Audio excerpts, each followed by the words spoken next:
Hello students, in this next set of 5 lectures, we're going to be discussing the classes of hormone. In this lecture, we'll start with the first set, the steroid hormone. I'll first give you the parent compound, and then we'll look at 3 related hormone structures. First, you're going to draw our parent compound, just the backbone there first. There are 4 rings in this structure. You're going to have a 6-membered ring here, a second 6-membered ring, and a 5-membered ring here.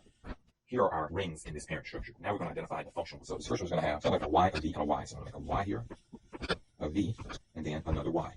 Whenever you have something like this, whenever you have an endpoint or a vertex, that means that there's a carbon there saturated with hydrogen. So this compound is the same as drawing this CH3, CH2, and then CH3. These two are equivalent. So if I just had a line here and there was something else here, that would be equivalent to a line here with a CH3 group there. There's a carbon saturated with hydrogens. So you'll see that from time to time. So if I just drew this here, that means that there's a CH3 on the end here. And this means there's a methyl group there. And this one is going to have an OH. This is going to be our parent compound, except for one other functional group, a double bond. So that's our parent compound. We won't name it right now. Okay, there's our parent compound. So we're going to need to make a copy of this parent compound. So I'm just going to copy it here.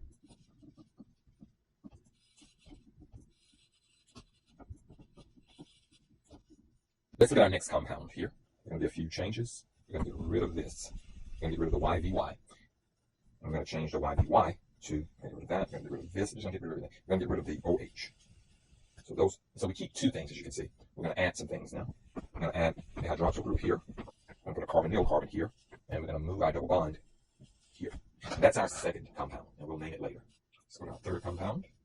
The first thing we're going to do is get rid of the differences, the things that aren't the same. We're going to get rid of this, our carbonyl carbon. We're going to keep the double bond here. We're going to get rid of the methyl group here. Now let's look at this third compound. We're going to have a hydrogen here. This will be the same as our parent compound, so I'll leave that one moved by the parent. Here we're going to add another double bond. So this is our second compound. Okay. Let's look at our fourth compound. Let's get rid of a few things. We're going to lose the hydrogen. We won't have the OH, and we're not going to have the double bond there. But we're going to add a few more things. Now this OH, I just need to draw. It's still going to be there, but I just need to draw it a little different. So we will have the OH will remain, and we're going to have a carbonyl here. The methyl group comes back that we got rid of before. Now we're going to add 2 more functional groups. We're going to have an OH here, then we're going to have O here, and then OH here. These are our 3 steroid hormones plus the parent compound. So what we're going to do next is name these. Okay, this is our parent compound, and this compound is cholesterol. And that is our parent compound. Okay, we're going to move over now.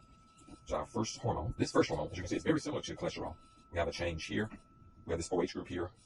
We have an OH here. We have a carbonyl here, or a double bond oxygen here, and then we have a double bond here. And so this compound is going to be testosterone. Again, testosterone is very similar to cholesterol. Let's look next at our second hormone. The third compound in our second hormone is going to be estradiol. Estradiol. This is the hormone responsible for female reproductive development. And this hormone is going to be cortisol. And remember, cortisol is our long-term stress hormone. And so these are the 4 steroid hormones, or the 3 steroid hormones in the parent compound cholesterol you will be responsible for. This first one here is cholesterol. The second is testosterone. The third is estradiol. And the fourth is our long-term stress hormone, cortisol.